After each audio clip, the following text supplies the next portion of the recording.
Part 3, Episode 1, Destined Soulmate refers to the one and only true love destined for everyone from the moment they are born. However, Rintaro is a different kind of guy, possessing up to 100 girlfriends, with his current harem reaching 11, which makes the gid of love's eyes poop out.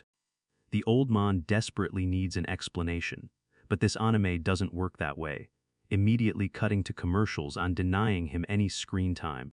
Today, a documentary crew is at the shopping mall to interview young women about their love lives, and while the girls were just shipping together, the production crew unexpectedly invites them for an interview, asking if anyone has a boyfriend. Surprisingly, everyone does, which makes the crew absolutely thrilled as they ask when they last felt pampered by the boyfriend. Hahari recalls the day her heels suddenly broke, and he carried her princess style, not only saving her from falling, but carrying her through the entire date. Making him sound like a heroic knight from a video game, Min, who is very shy, hides behind Nano during the interview, sharing that before their date, she used dozens of safety pins to secure her undergarments. But they all snapped, so Rintaro held them together with his bare hands, until his muscles bulged. After which the shy girl immediately vanishes without revealing anything more. Shizuka, struggling with social anxiety, speaks through her phone as usual, explaining that to converse about her favorite books. Rintaro not only memorized every book but also covered his entire body and even his ears in written text, resembling a horror movie character. Nano, who is afraid of heights, often trembles when crossing bridges, so instead of holding hands like normal couples, Rintaro literally turned himself into a boat to carry his girlfriend across, making they date in the river incredibly romantic. Though everyone mistakes Yamato for a foreigner, she is actually a native Japanese who enjoys horseback riding with her boyfriend, or more accurately, riding in top of him. The person Yamame is dating is always there to support her, even breaking a few bones catching her just to protect a tiny insect in the ground.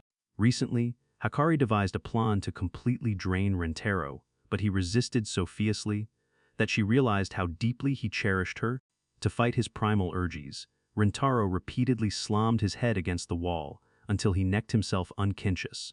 The other day, Karen gets so embarrassed that she accidentally broke almost every bone in her boyfriend's body, but remarkably, he wasn't angry at all, gently patting her head and brushing it AF, making it a miracle that Rintaro is still alive today. Mimimi still remembers the day her skin was so smooth that she accidentally spilled tea, and if Rintaro hadn't been there to slurp it all up, her clothes would have been ruined. Mimiji, who is training to be a masseuse, effin uses Rintaro's forums for practice, so he worked out until his arms bulged like Frunky from the Straw Hat Pirates. Hearing this, the production crew broke into a cold sweat, realizing that these girls' boyfriend is an absolute minster, as the interviews reveal things far beyond the ordinary, from a boyfriend willing to bottle a wild boar to pluck a legendary mushroom, to chasing a glasses-stealing bird for hundreds of kilometers, and even using his own booty as a test subject to the point of mutation. In short, it was mind-bigglingly beyond the crew's imagination, and May was probably the most normal of the group, sharing that her boyfriend once took her on a date to a place with beautiful scenery. Hearing this, the reporter assumes her boyfriend is just a normal guy, only to find out later that the young man cosplayed as Frieza during their entire date to surprise his girlfriend. Having conducted interviews for so long without finding a single relatable love story, the production crew begins to lose heart. But just as they are descending into despair, a timid boy appears, bringing them a ray of hope. Surely a pure, picture-perfect male student like him couldn't possibly be dating a menster. When they urge him to share a relatable love story, it turns out that this fellow is actually the boyfriend of all those girls from earlier, making him not a normal person, but definitely the ultimate menster of them all. After watching the broadcast, the gid of love suddenly senses that something is amiss. Even though Season 3 hasn't officially aired a single episode yet, several new characters have already appeared, and upon looking into it, he discovers the director is playing tricks in the viewers, leaving him utterly outraged. Though his screen time is cut once again before he can even voice his complaints. Returning to the present, Rintaro has to go over to babysit his younger cousin Chiyo, whom he has never met before, leaving him unsure of how to approach her. When they were younger, Rintaro had rushed out to save his uncle from a runaway vacuum truck, forging a close bond between them. But since she is just his middle school-aged cousin, he assumes nothing crazy can happen, only for her to be instantly struck by love's lightning bolt the moment he finishes his sentence. The author goes so far that Rintaro begins to question the very reality of this anime, but though somewhat confused, Chiyo politely greets him and invites him inside. As soon as he steps inside, Rintaro loses his footing in some marbles in the floor and accidentally hugs his cousin, causing him to quickly recoil and crash into the opposite wall. When Chiyo approaches to check on him, she suddenly becomes agitated upon noticing his messy color, growling like an angry puppy, as she always does when seeing something untidy. Irritated, Chiyo personally straightens it, only calming down and apologizing profusely once everything is perfectly neat. As the class representative, Chiyo always studies hard to set a proper example. But while Rintaro watches, household items mysteriously fall and water suddenly spills everywhere, causing her to growl in a rather terrifying manner. Though he came over to take care of Chiyo, he unexpectedly ends up being looked after by her instead. As the only daughter whose mother passed away early, she has had to remain strong so she and her father could rely on each other. While Rintaro is taking a shower, someone pulls the plug in the water heater, leaving him shivering in the freezing water, and with the bathroom door jammed. He is forced to put in some old clothes. Seeing him shivering, Chiyo worries he might catch a cold and runs over to hug him tightly to share her warmth. While everyone else has always viewed Chiyo as capable and mature, Rintaro gently pats her head and urges her to push herself too hard since she is only a 7th grader. Chiyo initially just tidied small things out of habit, but being constantly praised for her maturity drove her to try even harder to be strong, leaving her wondering how Rintaro could understand her so deeply after only a few minutes. Just then, a hand reaches in and snatches her glasses, blurring her vision and causing her to break down sobbing like a child. Yet even while crying, she manages to confess her feelings, sending things spiraling out of control. At this point, her father finally reveals himself and confesses that all of Rintaro's mishaps were actually orchestrated by him to play matchmaker. Fearing they would only see each other as siblings if they didn't meet sooner, yet after all his planning, he learns that Rintaro has a crowd of girls chasing him. Assuming Rintaro doesn't have an official girlfriend yet, he is stunned to hear Rintaro reply they are actually all his girlfriends.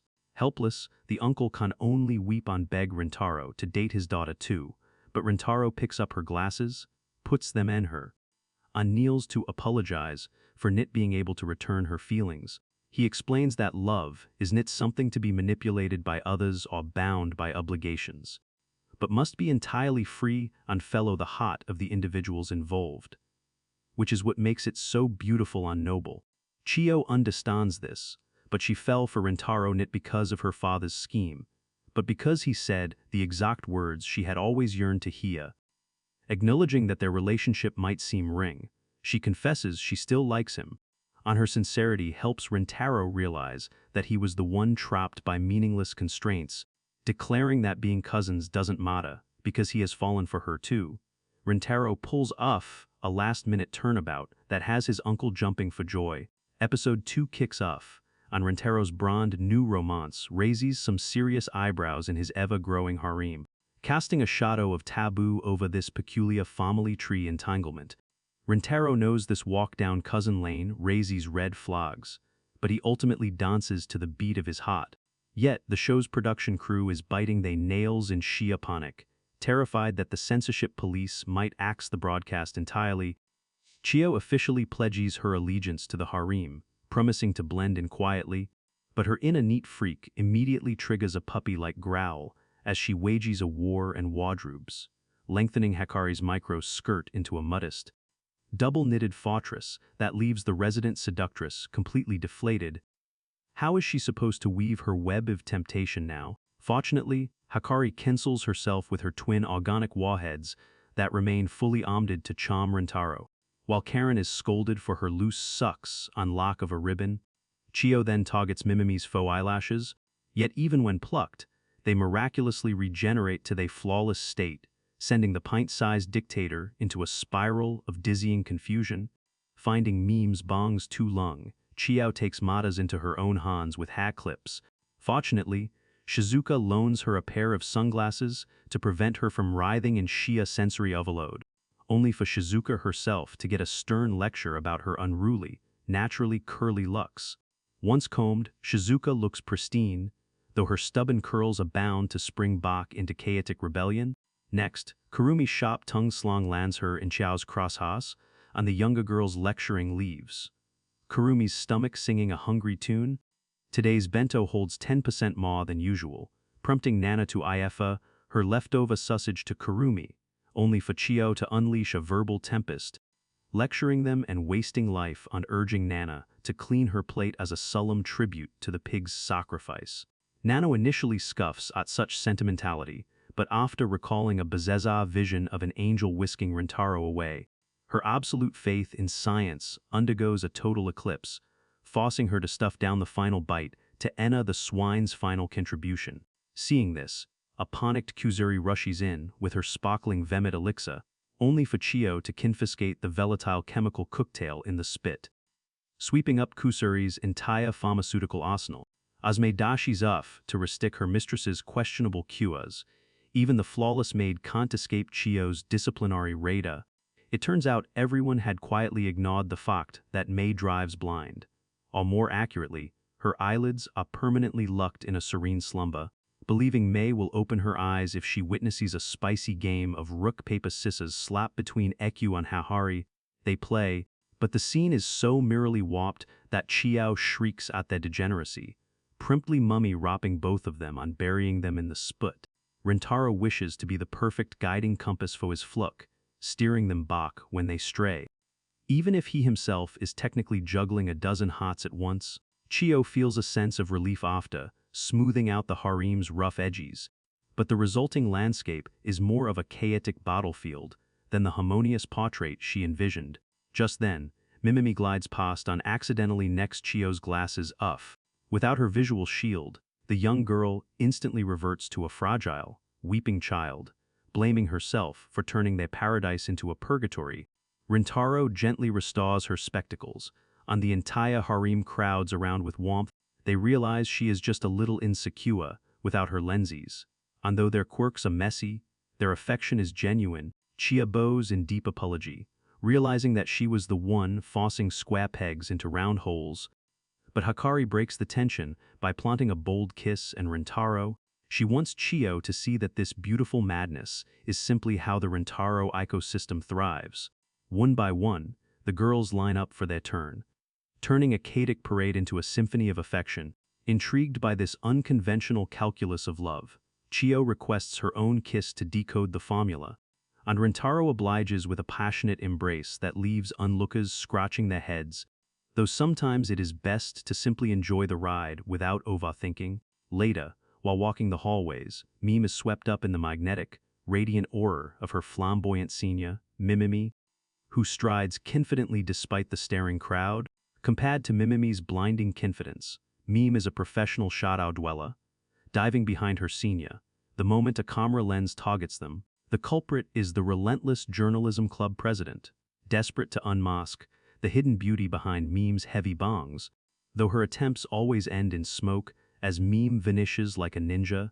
Having undergone grueling training, the president returns with the fierce determination of a demon slayer, snapping photos in rapid succession, resulting in Mime's face gracing the school newspaper.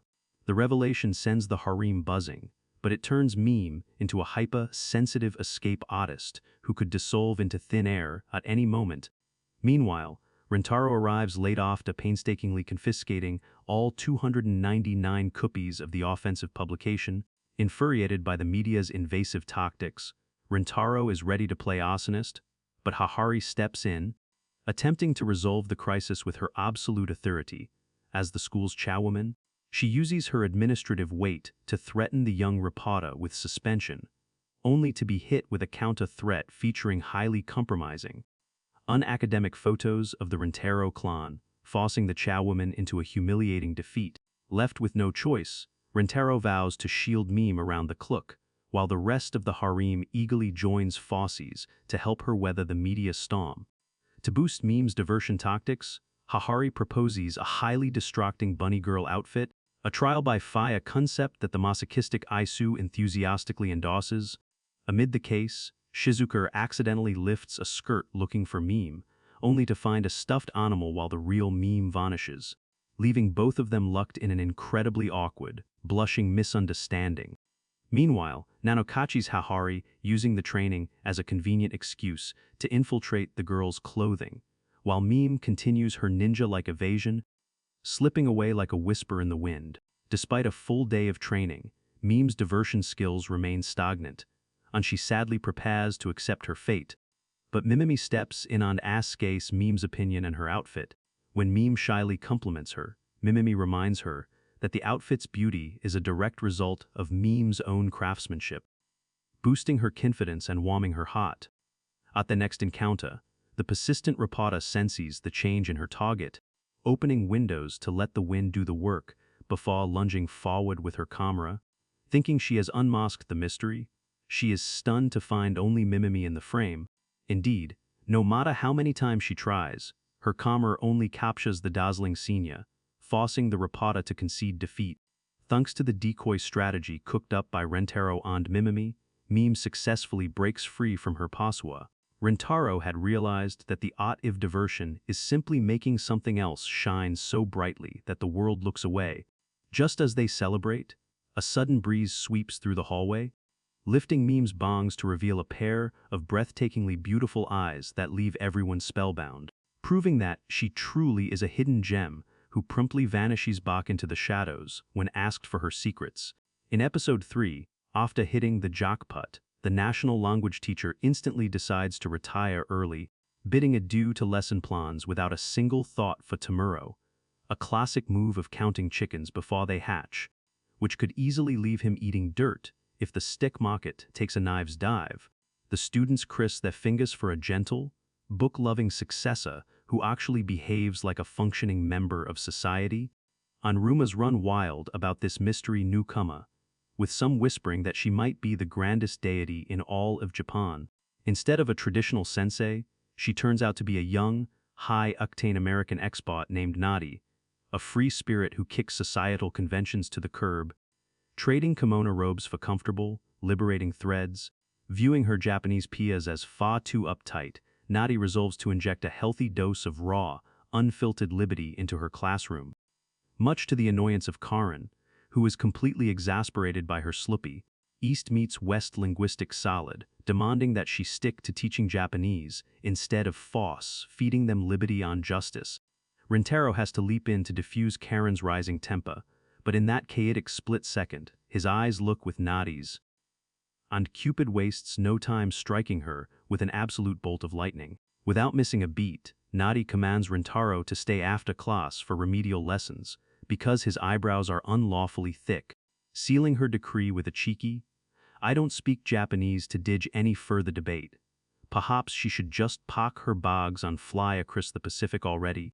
That afternoon, Rintaro finds concentrating in his studies a monumental task, with Nadi sticking to him closer than white and rice. While intimate hugs might be a standard greeting in American soil, they are definitely a cultural shockwave in Japan. But Nadi couldn't care less, eagerly wrapping Rintaro in her warm embrace. This supposed platonic welcome sends the poor boy tumbling to the floor in a blushing panic, prompting the teacher to steal a surprise kiss before he can even process the sudden lip lock. This kiss was no casual Western greeting. Nadi boldly confesses her love, fully aware of the taboo nature of the student-teacher dynamic, but playing by her self-proclaimed American rules. She believes true love deserves absolute, unchained freedom. She invites him to date, but Rintaro, ever the observant detective, merely asks if she is actually 100% Japanese, pointing out that her English is remarkably eccentric and that her formal love confession is a uniquely Japanese cultural staple that Americans don't actually do. Nadi's oversight is understandable, since this is her first time riding the roller coaster of love. And indeed, she is a native daughter of Japan, with Nadi merely serving as a shield to hide her profoundly traditional name, Yamato. Believe it or not, Nadi secured her teaching position purely in the merits of her sheer cuteness, a hiring policy that could only be authorized by the eccentric school chowwoman. Hahari, in truth, Nadi is the eldest daughter of the ultra-traditional Yamato clan, having spent her childhood locked in storage sheds as punishment for her natural clumsiness. During her solitary confinement, she constantly wondered why she had to endure such rigid, unwanted expectations simply because she was born under the rising sun, until she stumbled upon a cache of forbidden, ling-sealed cassette tapes. Peering into this window of Western culture, she watched American kids devouring popcorn, guzzling soda, and drinking 2-liter bottles of Pepsi in a single go, prompting her to ask, can human beings truly live with such glorious, uninhibited freedom? Upon growing up, her family kicked her out for mimicking this liberating lifestyle, marking the first time she gathered the courage to throw up her middle finger and yell a Western profanity. Back in the present, Rintaro has no desire to expose her. Instead, he genuinely wants to understand her, assuring her that striving for one's ideal self is nothing to be ashamed of. In his eyes, a teacher who passionately embodies her ideals is incredibly beautiful, leading him to return her confession and formally ask her out, transforming Rintaro into a towering figure of hope as vast as the USA itself. Overwhelmed with emotion, Nadi happily accepts, officially joining his ever-expanding collection of sweethearts. Much to the absolute bewilderment of Karen, the following day, true to her philosophy of liberty, Nadi can't stand the uniformity of school attire, urging her new family to show off their unique, unchained personalities. Hahari eagerly throws her financial weight behind the idea, handing out drawing pads for the girls to sketch their dream selves. Nano is the first to finish, only to be promptly disqualified for a design so rigid and uninspired that Nadi finds it completely devoid of free spirit. Soon, everyone finds themselves rejected in a bizarre parade of disqualifications. Rintaro sticks to his default setting because it is already loved by all. Meme goes for dark, shadowy hues to stay invisible. Anmei insists in her signature made uniform because it was a precious gift from Hahari. Yet, none of these options scream liberty to Nadi, who rejects every single design, leaving the girls sketching until twilight without ever pleasing their hyper-particular teacher, who proves to have a temper as het as summer pavement. The next morning, Hahari uses the magic of cold, hard cash to turn all their crazy sketches into actual wardrobe realities. Explaining that money can effortlessly bend logic itself, after Hari personally dresses the harem, forcing Rintaro to politely cover his eyes, the group draws straws to decide their runway order. Mimimi's outfit is so ridiculously tall she can't even reach the draw bucks, leaving Mei to kick off the show in an incredibly cute puppy-themed pajama suit, complete with an emotional tracking tail. While everyone squeals with delight, Nadi remains completely unmoved, raising the question of what truly constitutes freedom in her eyes. Next up is Shizuka, looking like a breathtaking fairy tale princess, prompting Nana to immediately plan a date to whisk her away to an amusement park. Chio's serious take in a strict police officer sends Hari into a wild frenzy of adoration, declaring she would gladly go to prison for such a cute officer. Kurumi cosplays as a sweet fairy, her face flushed with embarrassed delight as she tries to hide her modesty. The outfit's highlight features real pastries pinned to her dress, perfect for a mid-runway snack. Mimimi goes grand with a 3-meter-tall ball gown fit for a final bus. Nana wrecks a sleek, form-fitting swimsuit. Hakari wraps herself in ribbons like a mischievous succubus, and ICU suits up in a bone-chilling spots anime attire. Perhaps the most bizarre entry is Kudra's formaldehyde-soaked specimen jar. Though she is perfectly fine, her chemical cocktail merely turns the holy water a tad more yellow. Meme, wanting to emulate her glamorous senior Mimimi, copies her outfit, and Mimimi enthusiastically supports her efforts to step out of her shell, hoping to coax out Meme's beauty secrets, but the shy girl vanishes into thin air before she can reply. Meanwhile, Rintaro gears up to protect his family by cosplaying as a fierce, determined Luffy, winning over the girls with his undivided attention and serious attempt to master Haki. Hakari catches Karen attempting to flee to the nurse's office and rips off her cloak, revealing an ultra-cute, delicate gown she personally designed. Though Karen is dying of embarrassment, Rintaro shaws her with praise, earning himself a punch that practically unscrews his head. In a fit of petty revenge, Karen yanks Hahari's cloak, revealing the chow woman dressed in a high school uniform to relive her lust youth. Though she looks drop-dead gorgeous, Nana has to physically restrain Mei's departing soul from ascending to heaven. Despite the bold displays, none of them seem to move the needle for Nadi, until she finally breaks down, utterly kinked by their unbridled individuality. She declares they are no longer just a free group, but an elite squad of superheroes, struggling to maintain her serious teacher face to keep from crying, having their efforts validated by such a strict critic moves ECU to tears. And thanks to Nadi, the harem has discovered the true meaning of self-expression. Realizing that living truthfully is a challenging art, they note that only Hauhari and Su are truly honest with their desires. Touched by their pure hearts, Nadi finally drips her facade, revealing her true identity as the traditional Yamato daughter. Declaring that they are one big, honest family now, Nadi's sincere words win over every heart, tightening the binds of the harem even further. Deeply happy in this warm circle, Nadi reflects on how she had kept her past locked away. But Rintaro gave her the courage to lay her soul bare, leaving her so deeply moved that she wants nothing more than to kiss her beloved student, though their romantic destiny is temporarily put on ice by the boundaries of her massive new hat. In episode 4, while watching a commercial featuring some eccentric guru preaching that life is all about riding the waves of pure, unadulterated pleasure, Hahari experiences a sudden philosophical epiphany and decides to book a star-studded lineup for the school's upcoming spring festival. Regrettably, Nadi's beloved heartthrob singer is a no-show, leaving a massive void in the roster that should have been filled by the country's most sensational, chart-topping idol group. However, disaster strikes just a week before the curtains rise, completely sabotaging Hahari's grand ambitions.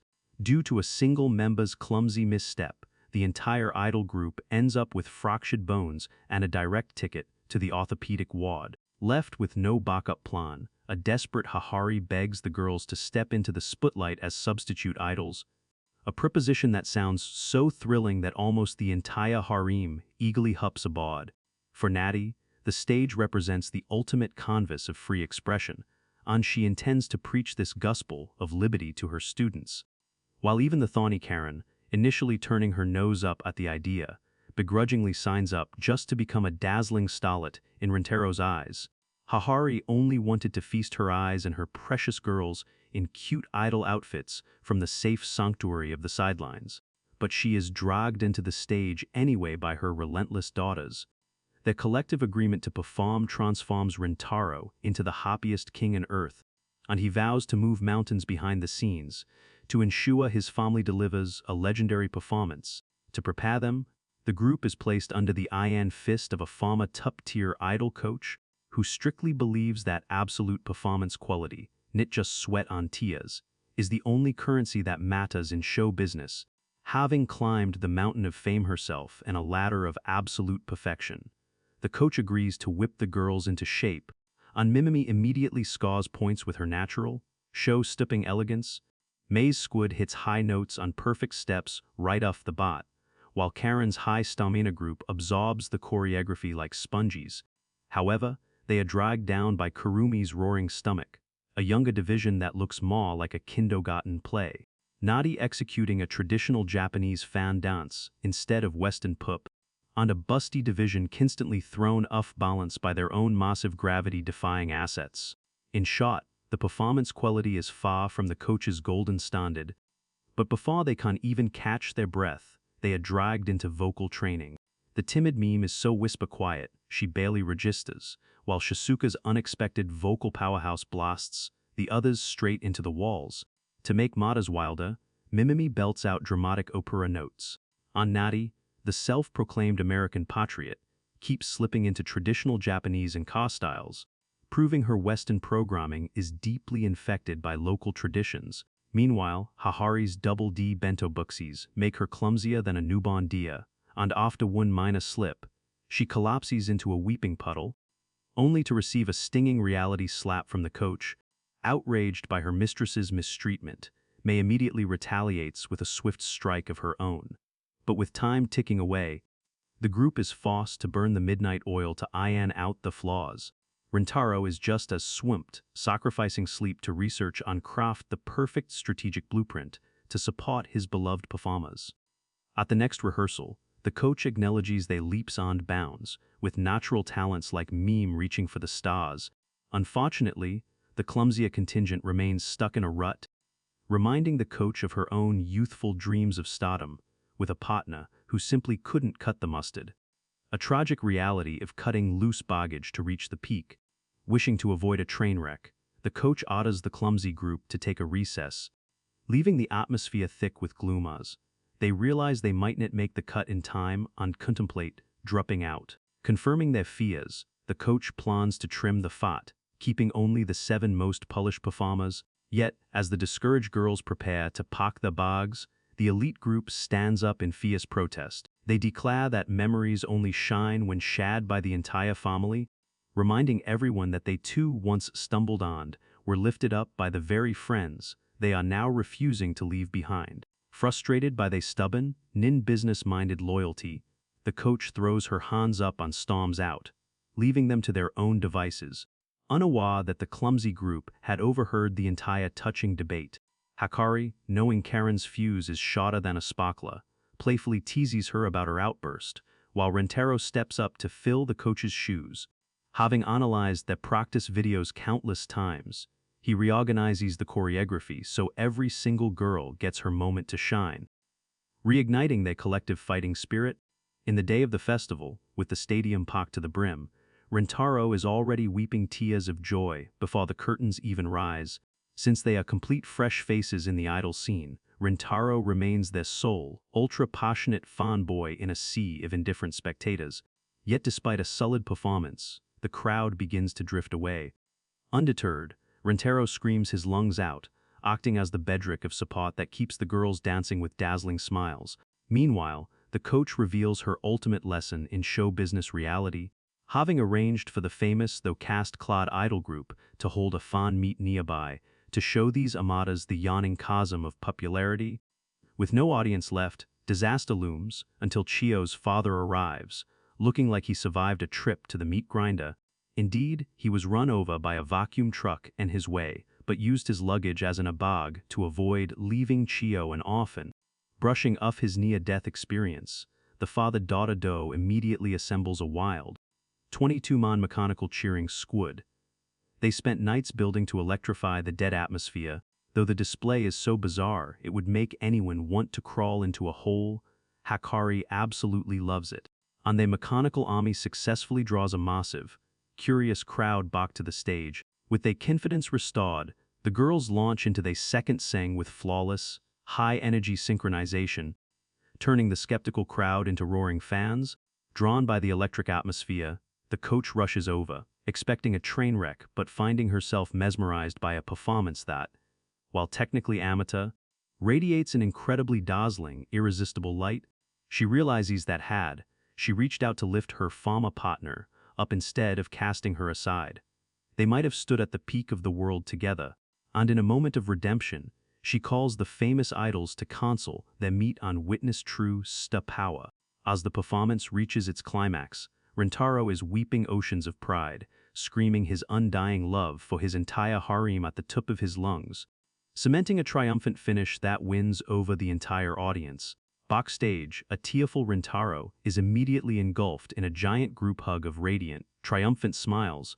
The sweet taste of success turns even sweeter when the mysterious commercial producer from earlier steps out of the shadows, offering to sign them to a global contract with the intent to hijack the anime's genre, turning this school romantic comedy into a strict, no romance idol drama. However, before he can even finish his sentence, the girls instantly walk away, reminding him that they are just ordinary maidens who only care about being by Rintaro's side. In episode 5, the author wastes no time in slow-burning build-ups, bypassing the foreplay entirely to strike another maiden with Cupid's relentless lightning bolt from the very first frame. Rewinding a few minutes earlier, as the Rintaro clan was indulging in their daily banter, Rintaro mused that if the girls wore flower crowns, the sheer, concentrated cuteness would probably cause his soul to depart straight to heaven. Mentioning flowers immediately prompts Isu to recommend her gardening club classmate, suggesting Rintaro pay her a visit. Upon arriving at the green-thumbed sanctuary to request some blooms, Rintaro is greeted by Yamame, who cheerfully agrees to share in one condition. He must roll up his sleeves and get dirty alongside her, while her pure, radiant smile is breathtakingly sweet. What truly takes him by surprise are the live butterflies sipping nectar directly from her head, which he initially mistook for highly realistic hair clips, having no idea when these tiny winged tenants set up camp in her scalp. Yumame simply took pity in them and let them co-rent her curls. Furthermore, she moves around the garden in giant stilts, a bizarre sight that leaves Rintaro utterly spellbound. It turns out she operates in high stilts because she is terrified of her own heavy footsteps, crushing the delicate grass on flowers, maintaining this towering, nature-friendly posture wherever greenery thrives. Rintaro's task is to clear the weeds, but the tender-hearted giant begs him not to throw them away, since even weeds are living souls. Instead, he must transplant them to a dedicated wild weed sanctuary she lovingly prepared. Feeding her garden with absolute kindness, Yamame is practically a Disney princess, loved by every creeping, crawling, and flying creature. When asked why her heart beats so passionately for the flora and fauna, she humbly explains that her affection is simply raw and boundless. As a child, she was bullied as a giant alien and wept in solitude, wondering why her physical architecture was drawn in such a massive scale compared to others.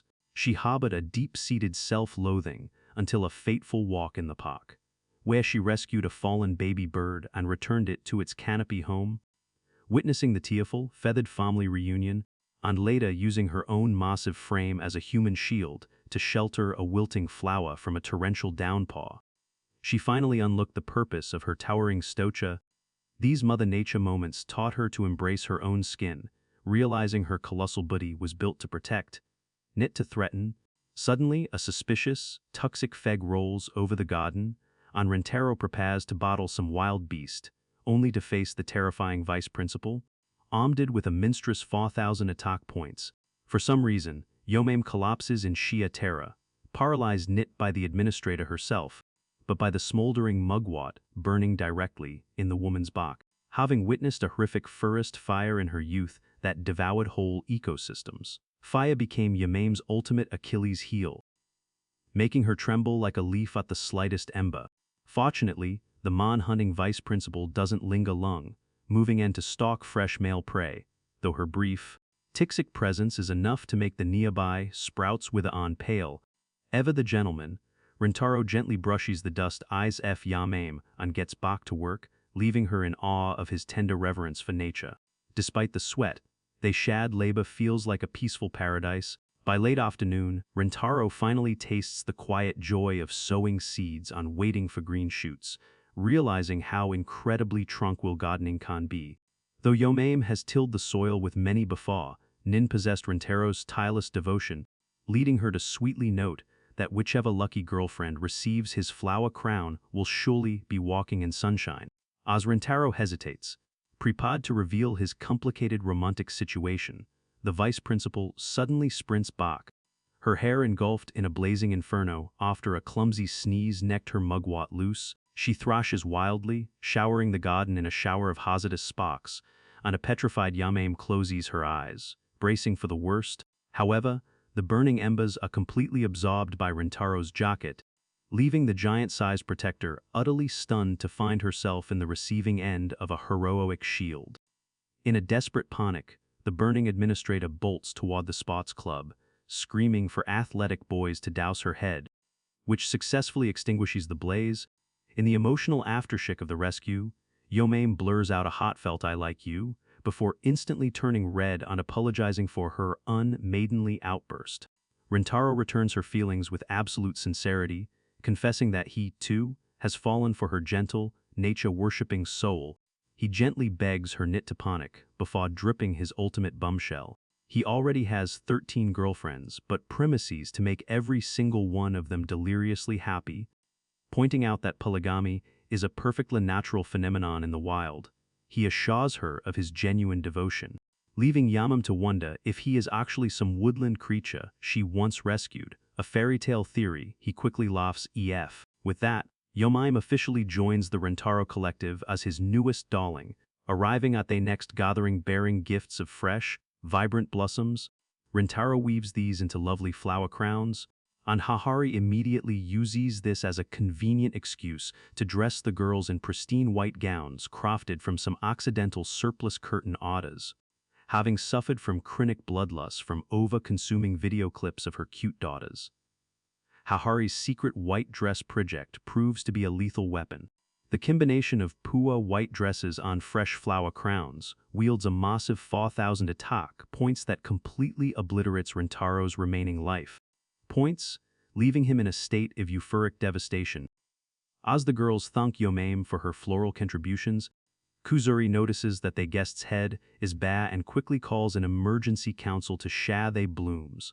Though Hakari's hair is decorated with plastic accessories, Yamaim innocently assumes she grew them naturally, leading Kuzuri to present her with a custom flower crown and Hahari's spare white gown. The gentle giant is instantly transformed into a towering goddess of love, carrying her petite sisters and her broad shoulders like a benevolent titan.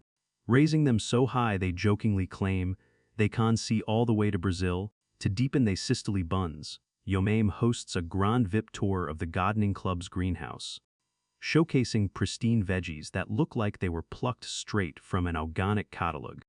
Since Yamaim always overplants, she encourages them to harvest to the heart's content. And the simple feast of homegrown cucumbers on tomatoes resembles a classic Renaissance painting of pure harmony. Next, they venture to the strawberry patch, where the plump, ruby-red berries look more like precious gems dangling from the vines. The sweet and sour explosion of flavor leaves the girls floating in cloud nine, and Rentaro spends the entire afternoon caught in a continuous cycle of jaw-dropping awe. He is completely overwhelmed by the destructive cuteness of his white gown, flower-crowned darlings nibbling and fresh berries, while the organic sugar rush turns even the hungry Kurumi into a hyperactive bundle of joy.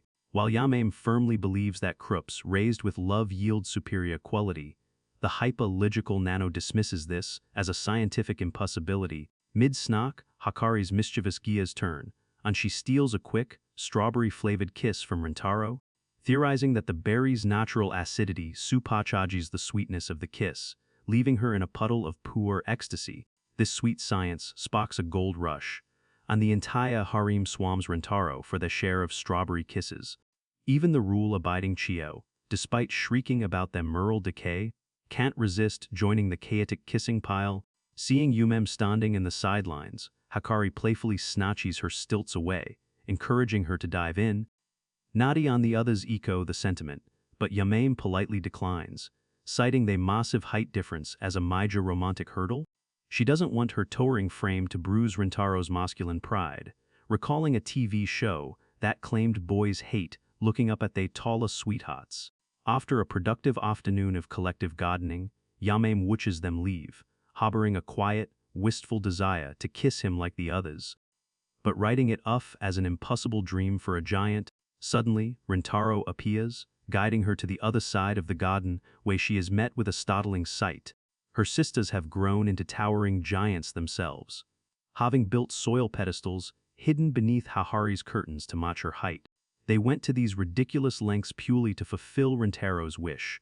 Having caught her fleeting sadness, he declares that looking up at a taller, leaning in sweetheart is actually his ultimate dream. Brushing aside her height insecurities, Rentaro welcomes her warm, down-to-earth embrace, sharing a passionate, height-defying kiss that leaves them floating in pure bliss, while to clueless onlookers, it merely looks like the poor boy is being gently swallowed whole by an adorable, towering creature. In episode 6, rumors are spreading like wildfire about a mysterious, phantom massage therapist who quietly infiltrates the girls' sports clubs, performs absolute miracles and saw muscles, and vanishes into thin air. Eager to track down this legendary healer, Rentaro's search is interrupted by a chorus of dramatic, high-pitched shrieks. Following the sound to its source, he discovers a room full of thoroughly needed athletic maidens, with the soul-standing therapist instantly falling victim to Rintaro's fateful charm. This mysterious savior is Mimiji, whose gold medal massage technique leaves the tennis club members rendered as boneless as jellyfish.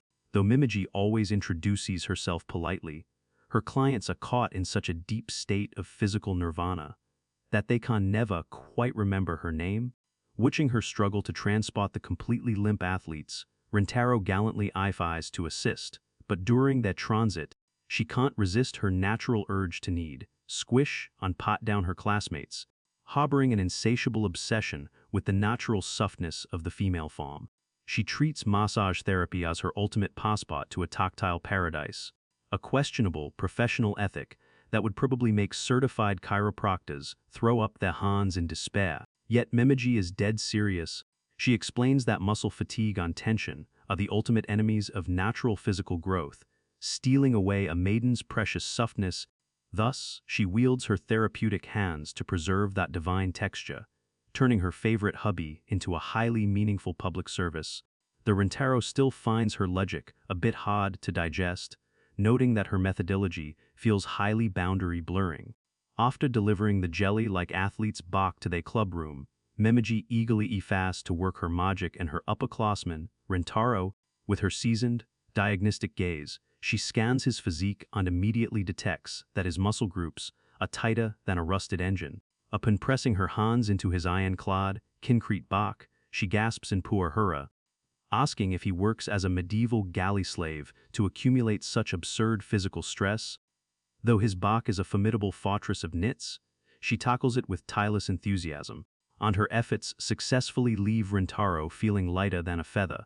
Humbly acknowledging her own rookie limitations, Mimiji vows to sharpen her craft to become the ultimate grandmaster of massage, dreaming of curing every maiden in need and securing lucrative, high-profile jobs from famous models. Having never encountered a canvas as uniquely rigid as Rintaro's back, she encourages him to seek her out whenever his muscles cry for help. The next day, Mimiji finds herself daydreaming about their intimate session, wondering if this warm, fluttering sensation in her chest is the mysterious condition known as love. Realizing she completely untangled his tension yesterday, she must patiently wait for his stress levels to rise again, while Kurumi, enjoying her lunch nearby, is stunned to see her friend feverishly needing a Hauhari-themed stress pod after school. Like clockwork, Rintaro returns to request another session, and to Mimiji's delight, his back is even more stubbornly stiff than the day before.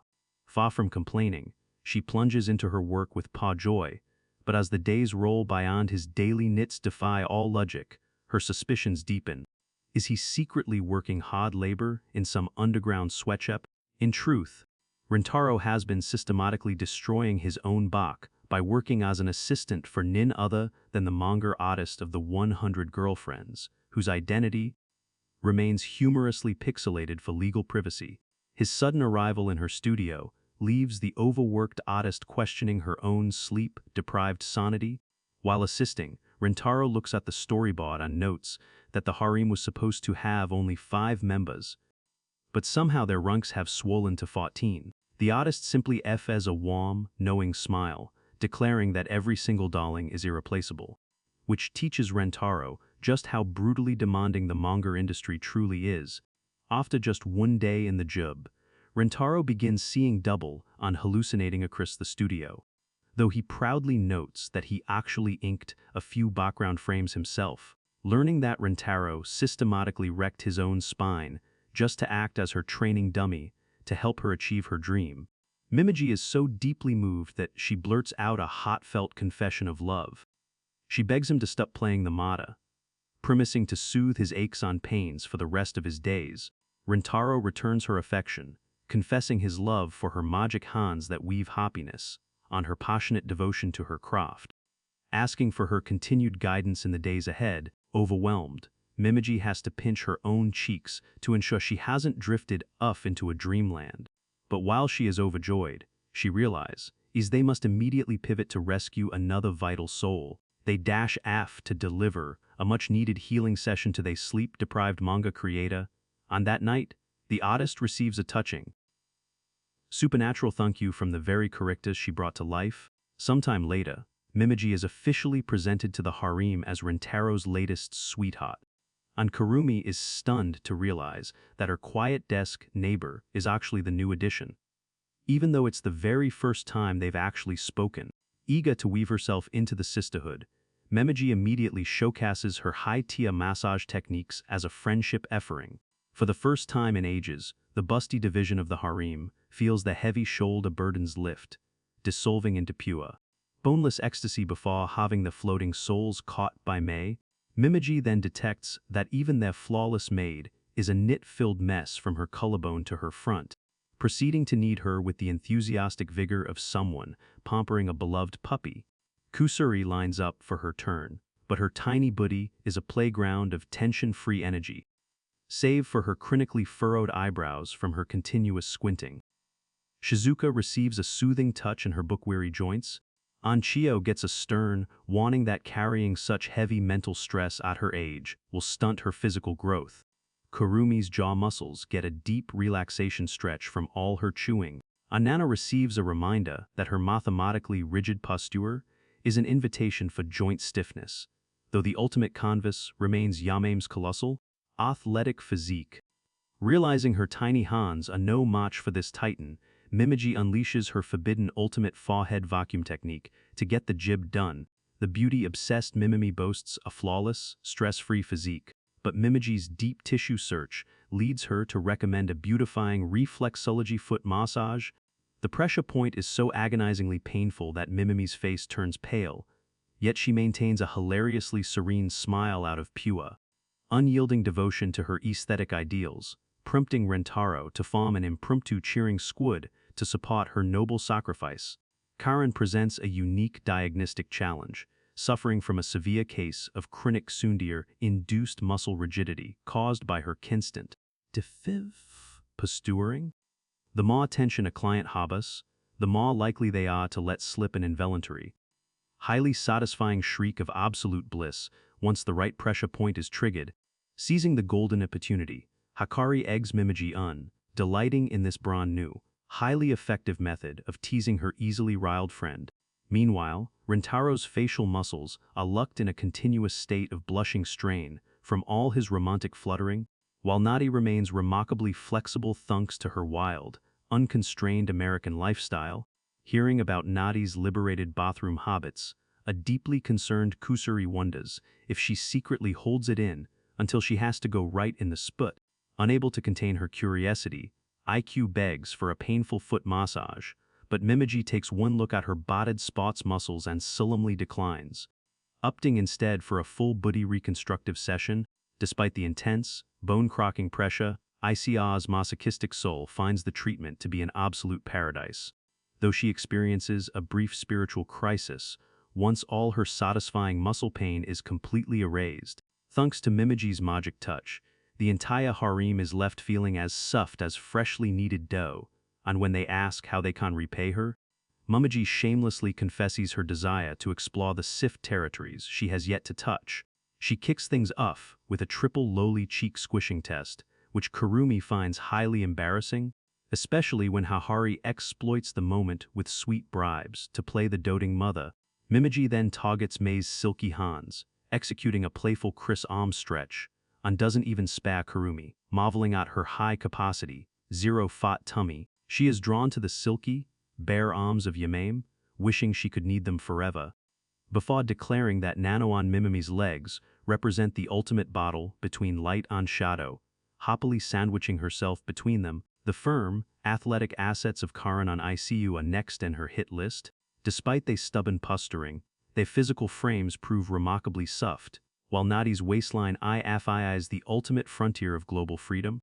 Finally, she prepares to feast in the three main courses she has been eyeing, leaving Rentaro looking in with a mixture of burning jealousy and poor admiration for how easily she blended into the family. Snuggling into Hakari's soft, twin cushions of paradise, Mimiji drifts into absolute bliss, but her sights remain set in Mime's elusive, hidden treasures. Sensing the threat, the ultra-shy Mime vanishes beneath May's maid skirt, prompting Mimiji to launch a relentless, tactical pursuit. Despite her best efforts, Mime's high-tier ninja stealth skills keep her completely out of reach. Yet, despite wanting to reciprocate the affection, her overwhelming shyness keeps her in a perpetual state of flight, accidentally sending Memeji crashing straight into Rintaro. Realizing she has yet to formally thank Rintaro for his heroic sacrifice, Memeji marvels at his incredibly soft, kissable lips. On Rintaro, reading her mind, leans in for a deep, passionate kiss.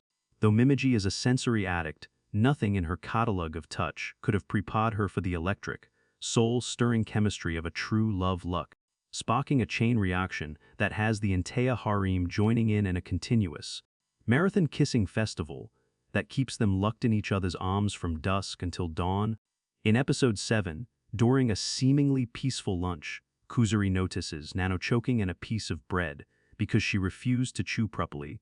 And in her typical frantic fashion, she hands Nano a strange chemical concoction instead of a soothing cup of tea.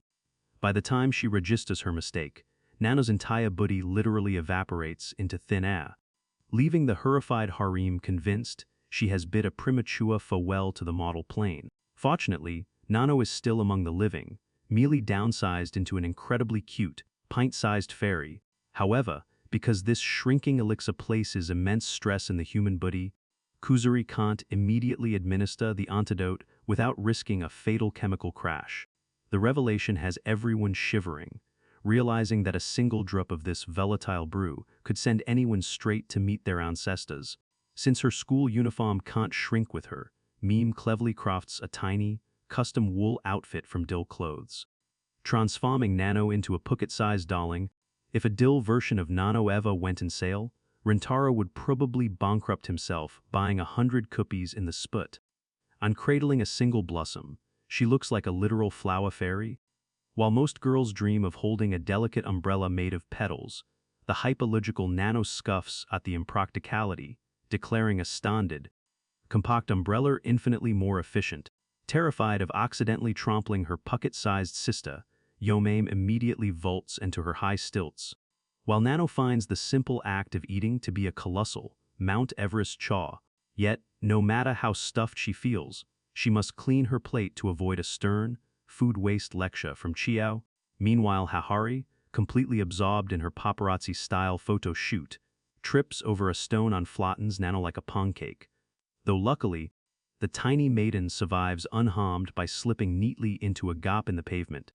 Realizing Nano is now as fragile as fine china, the harem reluctantly restrains their urge to squeeze her, and despite her microscopic scale, the studious Nano insists in attending class without playing hooky. Terrified of her getting swept away, a protective Rintaro nests her cozy style in his breast pocket, carefully shielding her from his fear of heights and ensuring she feels like she is floating in a secure cloud. Finding her standard pencil far too heavy to lift, Rintaro Custom builds a microscopic writing tool out of a pencil lead and slices her notebook into stamp-sized sheets. Dramatically easing her academic struggles, at dismissal, Nano happily agrees to let Rintaro take her home for some VIP pampering. Though not before she dutifully texts her parents to report her microscopic status, and they trek home, a violent, unnatural gust of wind sweeps through the streets. And though Rintaro vows to protect her at all costs, a stray plastic bag violently wraps around his head. Stubbornly refusing to release his hands from sheltering Nano, he struggles to breathe, prompting the tiny maiden to bravely climb up and pull the plastic suffocation shield down. Unfortunately, her featherweight biddy is instantly snatched by the wind, leaving her drifting away into the sky. But as a desperate Rintaro sprints in pursuit, Hahari's luxury car rolls up to the rescue. Screaming for May to flaw the pedal, Rintaro tracks Nano's descent. As she falls from the heavens and closes her eyes in resignation, May executes a perfect, high-speed brake maneuver, launching Rintaro forward via inertia to catch Nano safely in his palms. Despite landing in a river and taking some bruises, Rintaro brushes off the pain, taking Nano back to his place to provide 5-star room service, which includes a meticulously private bath session where he sees absolutely nothing. After crafting a tiny, cloud-sift bed for her, Rintaro immediately collapses into exhaustion, having spent the entire day acting as her ultimate guardian angel. deeply moved by his tireless devotion. Nana climbs out to drape a blanket over him, sealing her gratitude with a tender kiss on his cheek. The next morning, Rintaro wakes up to find his beautiful girlfriend back to her towering, normal self. And in a fit of morning embarrassment, he pulls the blanket over his face, waking her in the process. Sitting up, Nano immediately greets him with a passionate kiss, confessing that she had to exercise immense, painful restraint to keep from hugging and kissing him during her miniature tenure, leaving her beloved boyfriend necked out cold in a state of pua, blissful cardiac arrest. In another beautiful day, Kuzuri regales her father with tales of Rintaro's legendary family, prompting an immediate invitation to their household to inspect the prospective groom, gearing up for the ultimate test of meeting the parents. Rintaro is determined to effare a sincere confession to win the family's blessing. Upon hearing that Kuzuri's mother is waiting at the door, Rintaro experiences a strange, déjà vu-style chill down his spine, wondering if he is about to trigger another Hahari-style, mother-daughter double feature. He looks eyes with the matriarch, but no lightning strikes. Thank goodness this anime preserves some shred of moral decency, instead of running wild with its taboos. Rintaro bows politely, only to be struck dumb by the matriarch's physical appearance, which looks like a literal elementary school adieu to a failed youth-restoring serum created by Kusuri. Before he can process this, Kuzuri's father charges out in a pint-sized fury, determined to pummel Rintaro for daring to show his face after playing a 15-way game of romantic hearts. Staring at the father's equally childish physique, Rintaro realizes that if Kuzuri hadn't introduced them, he would have assumed they were a trio of siblings. Seated in their living room, Rintaro feels as though he has stepped into a classic supervillain's lair, with dangerous, unregulated chemical elixirs casually strewn about. It turns out the family is constantly mass-producing antidotes to survive their own creations, meaning Rintaro must navigate the room like a minefield, especially with a jar of instant detonation fluid resting casually in the dining table. Both parents share an insatiable obsession with crafting volatile chemicals, having experienced their own chemical romance during a fateful meeting at a research lab. The union quickly produced Kusuri, who traded standard baby dolls for test tubes on beakers, successfully synthesizing her first original drug at just 8 months old as a verified prodigy of pharmacology. The tiny father demands to know why, if Rintaro truly treasures Kusuri, he doesn't simply sever ties with the other 14 maidens. Yet Rintaro refuses, declaring that every single girl occupies the absolute #1 spot in his heart. The multi-love logic only infuriates the tiny father further, but mid-lecture, both parents suddenly lock up, seizing in a violent, uncontrollable, physical spasm. As Kuzuri suspects poison in the tea, a shadowy, sinister figure steps out, applauding her genius for identifying the brew by scent alone. He introduces himself as a corporate pharmaceutical spy tasked with kidnapping the young prodigy to an overseas research lab. Brandishing a weapon to keep them at bay, he reveals he laced the tea with a lethal toxin, demanding Kuzuri surrender herself to save her parents, and a desperate Kusuri immediately complies in exchange for the antidote. Seeing Rintaro prepare to play the hero, the spy aims to fire, but Kusuri bravely disrupts his aim, knowing that if she dies, the spy's mission goes up in smoke. Rintaro uses the distraction to reach for the explosive chemicals in the table, only for the spy to shoot them to pieces, threatening to cripple the boy if he persists. Without a second thought, Rintaro steps forward as a human shield, prompting Kusuri to scream at his foolishness, yet he gladly accepts the label of a fool, declaring he would never let her suffer. He explains that, while her chaotic elixirs effin' trigger massive headaches, they have painted his life with irreplaceable, beautiful memories, refusing to let her brilliant mind be exploited by corporate greed. His words move Kusuri to a torrent of tears, and she leaps into him for a passionate, tear-filled kiss, leaving the corporate spy absolutely red with rage at this unsolicited, mid-crisis display of romantic affection. Demanding to know if they comprehend the gravity of their situation, the spy fires warning shots, but Kuzuri dismisses him coolly, claiming even a toddler knows the stakes. Pushed to his limit, the spy aims a lethal shot at her, but Rintaro spins to shield her, prepared to take the bullet. However, the projectile is effortlessly deflected by the absolute, ironclad muscles of Kusuri's father, having subjected his own body to countless pharmacological experiments. The father's skin has hardened into a biological fortress immune to toxins and lead alike, rendering standard firearms completely useless against him. It turns out Rintaro's attempt to reach for the explosives was a clever ruse to bait the spy into discharging his weapon, successfully rupturing the overhead antidote vats, so the curative fluid could rain down and restore the paralyzed parents. With a single devastating swing of his arm, the father launches the spy into orbit like a piece of flying trash, and having witnessed Rintaro's fierce, self-sacrificing shield for his daughter, the patriarch officially welcomes him to the clan, temporarily shelving his harem grievances. A deeply touched Rintaro immediately calls him dad, sending the father back into a comical fury, though the mother quickly restores the peace.